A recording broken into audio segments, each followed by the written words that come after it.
¿Qué pasa, YouTube? What's up? How's it going, everybody? Hopefully y'all have had a good week today. Have for y'all today's second upload, which is going to be a pretty good RU Wi-Fi battle I had against Syvird off of my Discord. Of course, if you guys do enjoy the video and you want to support the channel, then make sure to hit that like button down below and answer the common question of the day. One like and one comment can definitely go a long way, so thank you guys so much. Now, I'm not gonna lie to y'all.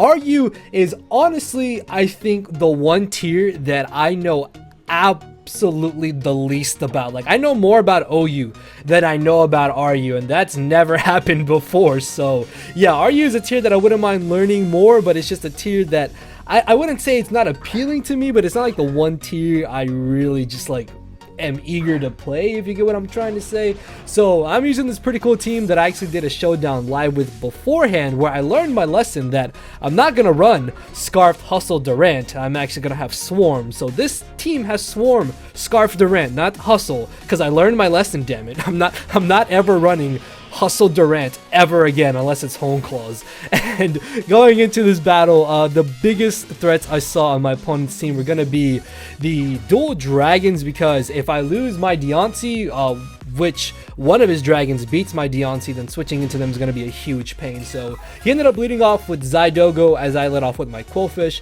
I'm going to switch directly into my Abomasnow, thinking that he would just want to go for the 1,000 arrows, as he actually ends up making a switch directly into his Dragolgi, probably not wanting to risk not being able to knock out a max defense, max HP Quillfish after the Intimidate, which does make sense there. So because I cannot knock out Dragolgi with an Earthquake, I'm going to switch here directly into my Diancie, as he actually switches into his Durant, probably scouting out to see if I wanted to go for the Blizzard or go for the Earthquake there, which was a good play on his part. And again, I unfortunately am forced to switch out here, but I can actually bring back in my Quillfish, because typically Durant can't touch Quillfish. Like, even though this is more of a tank-ish variant of Quillfish, I'm actually like, I have a lot of speed and a lot of HP and very minimal defense with, I think, like a Jolly Nature. The placement is going to be down below for this team.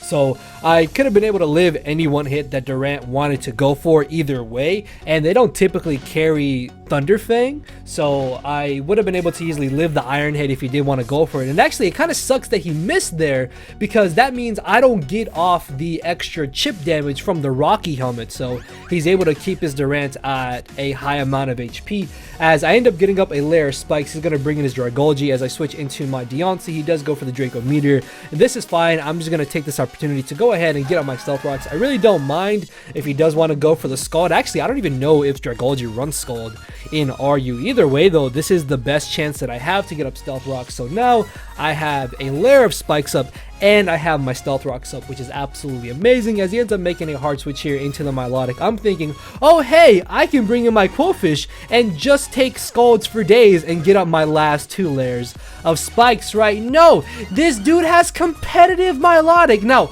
okay, I've seen competitive Milotic before, but I did not expect this to be competitive Milotic. Like, if I would have known this was competitive Milotic, I would have 100% brought in my Zatoot instead of bringing in my Quillfish here, because Quillfish was realistically my best switch into Durant. And now with me having to take this +2 Scald and above that being burned, I'm really not gonna get much use out of my Quillfish, and there's no chance that I'm gonna risk bringing in my Abomasnow to potentially be burned by another Scald, because this is SD Abomasnow. I can't risk that switching in and getting burned. So what I'm gonna try to do here is just whittle down this Milotic as much as I possibly can, as I'm able to bring him down to about 51-ish%. Unfortunately, this next Scald, again, him being at +2 is just going to be able to knock me out. And if I had been able to live this next turn, if I just lived on 1 HP, man, getting off that extra pain split would have been absolutely amazing. But because I'm very positive that I will be able to bring in my Zygarde here, I am going to go straight for the 1,000 arrows. I think the only way that he would have been able to live this Choice Bandit 1,000 arrows was if he was max defense, max HP Milotic, and typically Milotic are mixed defensive, or because he had competitive, he could have been offensive. So I really felt that I didn't lose much in bringing in my Zydog here, as he does end up making the safe switch into the Chestnut. This is fine by me. I have a perfect answer to this in the form of my Xatu, as he luckily ends up trying to get up a layer of spikes, and the Xatu nickname is exactly what I'm gonna say to him trying to get up that layer of spikes. No, there's no way you're getting up your hazards here in this match against my Xatu. So I'm able to bounce back the layer of spikes, as he does end up bringing in the Milotic here. I felt like it was a 50-50 on whether or not he would bring in Milotic or he would try to bring in the Steelix, but obviously I should have gone for the Psychic here in this scenario, and I'm gonna make a bit of a questionable play here. I thought that if he was the standard mixed defensive Milotic, which runs a lot of special defensive E's with a calm nature, he was actually out of range of where a Psychic would have been able to knock him out. So I felt like I was forced to go for the Shattered Psyche in this scenario.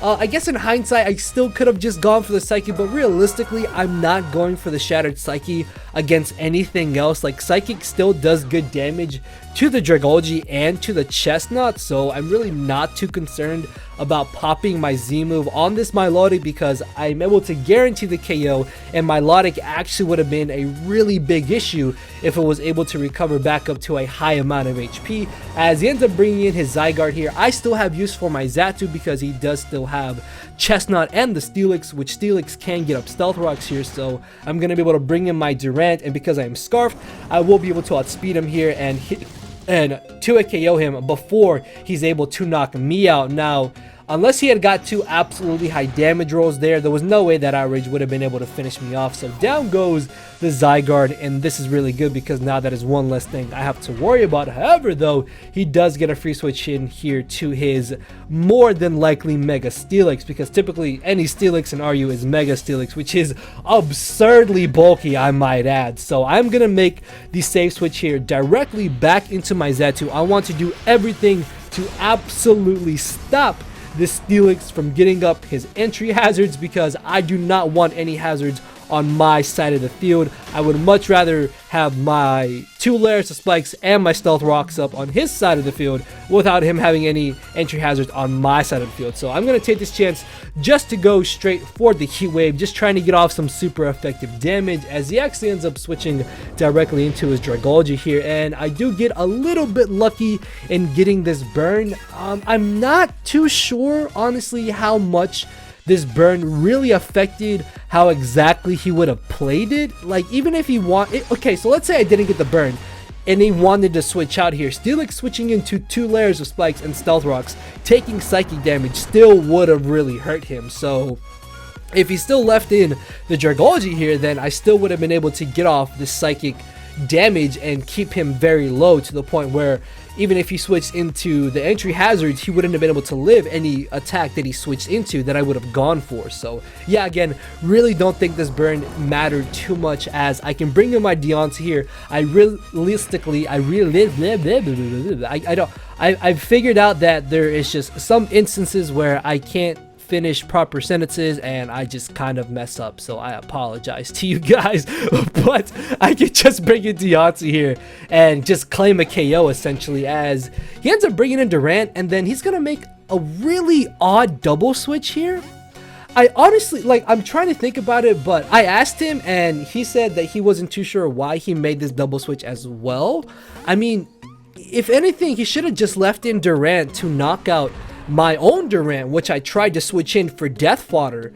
But as you guys are going to see later, he's actually not Scarf Durant, which is kind of interesting. So yeah, I ended up bringing in my Durant here, and I'm just going to go straight for the X-Scissor, as he does make the safe switch directly into his Mega Steelix here. Even though I am Swarm boosted, X-Scissor still does nothing, because Mega Steelix is just absurdly bulky, man. I'm not gonna lie, Mega Steelix actually looks pretty awesome, and this thing is extremely fat. So he's able to knock me out with the Earthquake, as this turn I can bring in my Diancie. I will be able to safely go for the Earth Power, which at this range will be able to knock him out. This is actually a I believe this is a modest max special attack Diancie. I know it's definitely a more specially offensive variant of Diancie as opposed to a defensive variant, as I knock out the Steelix, in comes the Durant. He's actually going to end up going for the home claws, and if this thing had been scarfed and he hadn't switched out earlier, a choice banded extreme speed into an ice shard from Mega Obama Snow followed up by hail would have been able to knock him out here. So if he was banded,